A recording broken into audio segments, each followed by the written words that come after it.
Bonjour à tous, nous reprenons le fil de nos lectures évangéliques avec l'évangile de la nuit de Noël, qui n'est évidemment pas celui que nous connaissons le moins, mais qu'il faut quand même relire avant d'essayer de le commenter. Voilà donc dans Saint Luc, c'est les premiers versets du chapitre 2 de l'évangile de Saint Luc. Le chapitre 1 nous racontant l'annonce à Zacharie, puis l'annonce à Marie, puis la visitation, puis la naissance de Jean-Baptiste. C'est des évangiles qu'on lisait en semaine tous ces jours. Voilà donc le récit de la naissance de Jésus. En ces jours-là, parut un édit de l'empereur Auguste ordonnant de recenser toute la terre. Ce premier recensement eut lieu lorsque Quirinius était gouverneur de Syrie, et tous allaient se faire recenser, chacun dans sa ville d'origine. Joseph, lui aussi, monta de Galilée, depuis la ville de Nazareth vers la Judée, jusqu'à la ville de David, appelée Bethléem. Il était en effet de la maison et de la lignée de David.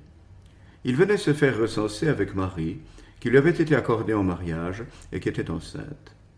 Or, pendant qu'ils étaient là, le temps où elle devait enfanter fut accompli, et elle mit au monde son fils premier-né, elle l'emmaillota, et le coucha dans une mangeoire, car il n'y avait pas de place pour eux dans la salle commune. Dans la même région, il y avait des bergers, qui vivaient dehors et passaient la nuit dans les champs pour garder leurs troupeaux. L'ange du Seigneur se présenta devant eux, et la gloire du Seigneur les enveloppa de sa lumière. Ils furent saisis d'une grande crainte. Alors l'ange leur dit « Ne craignez pas, car voici que je vous annonce une bonne nouvelle, qui sera une grande joie pour tout le peuple. Aujourd'hui, dans la ville de David, vous est né un sauveur qui est le Christ, le Seigneur. Et voici le signe qui vous est donné. Vous trouverez un nouveau-né, emmailloté et couché dans une mangeoire. » Et soudain, il y eut avec l'ange une troupe céleste innombrable qui louait Dieu en disant « Gloire à Dieu au plus haut des cieux, et paix sur la terre aux hommes qui l'aiment. » Voici l'évangile de la nuit, que l'on peut compléter avec les quelques versets que l'on réserve dans le missel pour la messe de l'aurore. Lorsque les anges eurent quitté les bergers pour le ciel, ceux-ci se disaient entre eux « Allons jusqu'à Bethléem pour voir ce qui est arrivé, l'événement que le Seigneur nous a fait connaître. » Ils se hâtèrent d'y aller, et ils découvrirent Marie et Joseph avec le nouveau-né couché dans la mangeoire. Après avoir vu, ils racontèrent ce qui leur avait été annoncé au sujet de cet enfant, et tous ceux qui entendirent s'étonnaient de ce que leur racontaient les bergers. Marie, cependant, retenait tous ces événements et les méditait dans son cœur. Les bergers repartirent, ils glorifiaient et louaient Dieu pour tout ce qu'ils avaient entendu et vu, selon ce qui leur avait été annoncé.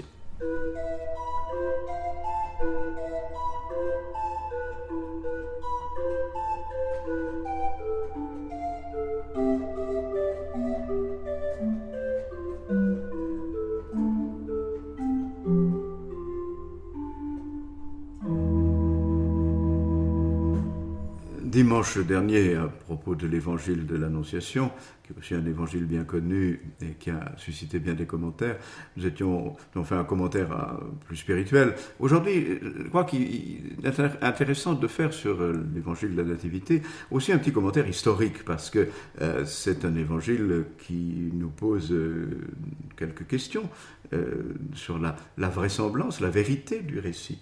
Comment d'abord les évangélistes ont-ils pu connaître ce qui s'est passé dans l'enfance de Jésus? Si on prend l'évangile de saint Marc, celui qu'on lit cette année, Marc fait commencer la mission de Jésus à son baptême dans le Jourdain. Et chez saint Matthieu, chez saint Luc, c'est aussi le baptême dans le Jourdain qui marque le début de la mission proprement dite de Jésus. En fait, la première génération chrétienne s'est intéressée assez vite aussi à l'enfance de Jésus, parce que il y avait dans les premières communautés chrétiennes des tendances qui avaient l'air de dire que finalement Jésus n'avait pas été fils de Dieu depuis sa naissance, mais qu'il avait été en quelque sorte adopté par Dieu au moment du baptême, une tendance qu'on appelle l'adoptionnisme. Et il a fallu donc déjà les évangélistes, donc Matthieu dans la deuxième rédaction de l'évangile de Matthieu et Saint Luc, mettent en scène cet évangile de l'enfance pour bien montrer que depuis l'annonce, depuis la conception, Jésus est bien le Fils de Dieu, le Sauveur promis. Quelles traditions ont-ils suivi pour ça? Il y avait des descendants de la famille de Jésus à l'époque des évangélistes. C'est Eusèbe de Césarée qui nous raconte que l'empereur Domitien avait fait rechercher les descendants de David, parce qu'il avait peur d'une révolte juive et d'une royauté juive, et il a fait amener jusqu'à Rome deux cousins de Jésus, enfin deux petits cousins de Jésus, qui, pour montrer qu'ils n'étaient pas des prétendants royaux, ont montré à l'empereur leurs mains calleuses de paysans, et l'empereur, voyant que c'était des gens très simples, les a renvoyés. C'est une histoire qui nous est racontée par Eusèbe de Césarée. Et donc voilà, rien n'empêche que dans l'entourage de la famille de Joseph, famille de Marie, des traditions étaient transmises aux évangélistes. En tout cas, c'est ce que l'on estime généralement. Après, il y a la question des dates, qui, comme vous le savez, est un peu complexe, parce qu'on nous parle, l'évangéliste dit, au jour du roi Hérode, et ensuite il parle du recensement de Quirinius, gouverneur de Syrie. Or, le roi Hérode est mort en 4 avant l'année 0 de notre ère, et Quirinius a été effectivement gouverneur de Syrie, mais il est arrivé en 7-8 après notre ère. Donc ça ne coïncide pas. Et on a émis bien des hypothèses pour faire coïncider les choses. D'abord, ça prouve que Jésus n'est pas né en l'année 0, il est né sûrement en -5 ou -6, ça tout le monde l'admet maintenant. Quant au recensement de Quirinius, ça dépend aussi du texte grec, c'est-à-dire que dans le texte de l'Évangile, il est question ce premier recensement. Mais dans le grec, on pourrait comprendre aussi ce recensement qui a été le premier avant celui de Quirinius. Donc voilà, on s'arrange un petit peu comme ça, soit que Quirinius ait fait une première légation en Syrie à l'époque d'Hérode, ce qui n'est pas impossible, à un moment d'ailleurs où Hérode était en difficulté avec les Romains, donc qu'il y ait eu une mesure de recensement, c'est-à-dire une mesure fiscale, ça n'est pas impossible. Voilà. Quant à savoir si Jésus est né le 25 décembre, ça c'est une autre question, à laquelle d'ailleurs on peut répondre. Dans l'Antiquité, on croyait de manière assez ferme que Jésus était mort un 25 mars. Et que le vendredi saint avait eu lieu le 25 mars. C'est aujourd'hui que ce n'est pas le cas. Mais... Et donc, Jésus étant mort le 25 mars, il n'avait pu passer sur terre qu'un nombre entier d'années, dans la conception de l'Antiquité, et du coup, il avait été conçu un 25 mars. Et s'il est conçu un 25 mars, il naît forcément 9 mois plus tard pile, donc le 25 décembre. C'est comme ça que la date a été fixée, elle est conventionnelle, elle évidemment pas de consistance historique certaine, elle est traditionnelle et cela nous suffit.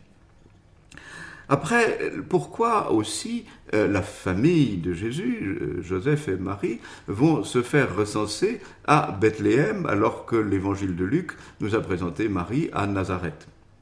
Et l'évangile de saint Matthieu aussi. L'évangéliste insiste sur le fait que Joseph est descendant de David. C'est lui qui va donner à Jésus sa filiation légitime, messianique en quelque sorte. Et on a un exemple, au moins en Égypte, où effectivement un recensement romain de l'époque d'Auguste, donc de l'époque de Jésus, montre qu'on demandait aux habitants d'aller se faire recenser dans le lieu de leur origine. Bethléem, c'est la cité natale du roi David. La chose peut se présenter comme vraisemblable. Comme on le sait, ils arrivent à Bethléem, qui est une toute petite bourgade. Marie est sur le point d'accoucher, et il n'y a pas de place. Alors, le terme grec que l'on traduit par hôtellerie peut se traduire de manière assez diverse. Et en fait, il ne faut pas imaginer évidemment des hôtels comme aujourd'hui, ni même un caravansérail comme on imagine quelquefois en Orient. Très vraisemblablement, les étrangers, il n'y avait pas d'étrangers. Dans le village, on avait que des cousins. Mais il n'y avait plus de place nulle part. Et on va faire... il faut trouver une place un petit peu à l'écart pour que Marie mette au monde son enfant, et on va utiliser ces grottes qui servent d'étable. On en voit encore des exemples dans la région de Bethléem. Et l'emplacement traditionnel, là où est la basilique aujourd'hui de la Nativité, évidemment c'est tout recouvert de marbre depuis le IVe siècle, mais c'est sans doute la grotte que la tradition avait conservée comme étant la grotte de la naissance de Jésus. Ce qui est intéressant, c'est le détail que Marie dépose l'enfant dans la mangeoire. Alors, est-ce que c'est, les spirituels en tout cas iront dans ce sens-là, une allusion au fait que cet enfant qui naît va être donné en nourriture aux hommes dans l'Eucharistie? Ça n'est pas impossible. En tout cas, c'est l'interprétation spirituelle traditionnelle, et on en a un exemple magnifique. Quand en 1223, à Greccio, François d'Assise fait faire la première crèche de l'histoire, il fait amener dans une grotte de Greccio un âne, un bœuf, de la paille, mais il n'y a pas d'enfant Jésus. Il n'y a pas d'enfant Jésus parce qu'en fait, on y célèbre la messe. On célèbre la messe sur la mangeoire pour montrer que Jésus est toujours présent avec nous, il naît toujours pour nous aujourd'hui, mais il se donne à nous dans l'Eucharistie. Et ça, c'est un détail qui est évidemment très intéressant. Il faudrait passer en revue tous les détails de l'Évangile. Je m'arrête aussi un instant sur l'ange et les bergers. Alors, rien d'étonnant non plus que des bergers passent la nuit dans les champs, quand bien même ce serait au mois de décembre. Dans les usages du temps, c'est tout à fait normal. L'ange vient dire aux bergers qu'il leur annonce une bonne nouvelle. C'est encore le même verbe grec que celui d'Évangile. Et il dit qu'aujourd'hui, dans la ville de David, vous est né un sauveur.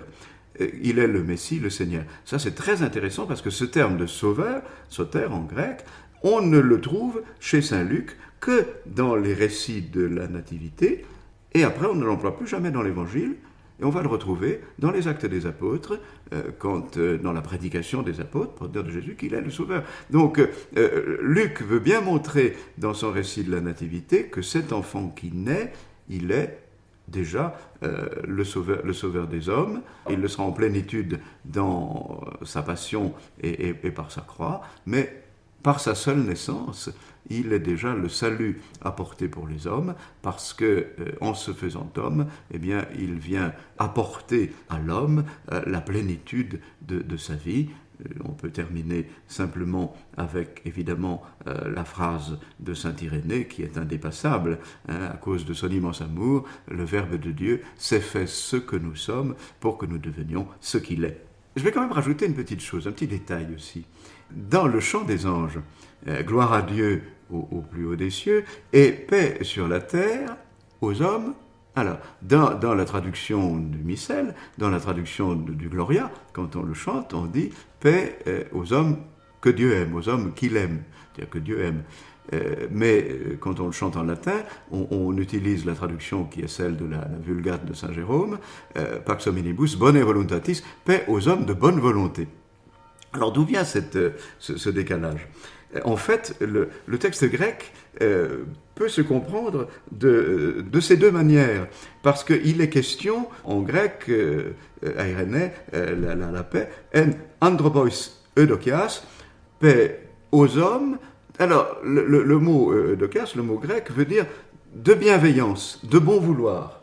Certains comprennent les hommes objets du bon vouloir de Dieu, donc objets de la bienveillance de Dieu, donc les hommes que Dieu aime, et c'est notre traduction liturgique, mais la traduction qui était celle de Saint Jérôme peut se comprendre aussi, puisque les hommes de bon vouloir, voilà, c'est ce qu'on traduit par les hommes de bonne volonté, qui a un sens intéressant, parce que ça veut dire aussi que ce salut que les anges viennent annoncer aux bergers, il sera ouvert à tous les hommes qui veulent bien ouvrir leur cœur, avoir dans leur cœur, dans leur vie, cette volonté bonne qui leur permettra d'accéder au salut.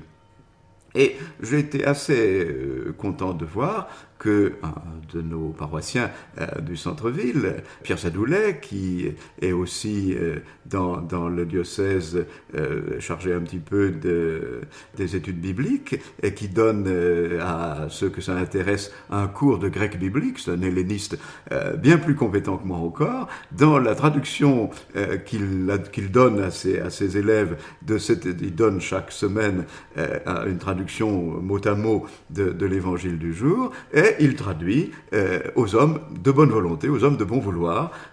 C'est un peu mon point de vue aussi, et j'ai été bien content de voir qu'un connaisseur beaucoup plus fin du grec que moi, eh bien, adoptait la même hypothèse. Voilà, donc nous pouvons chanter en toute bonne foi, quand nous chantons Gloria en latin, paix aux hommes de bonne volonté.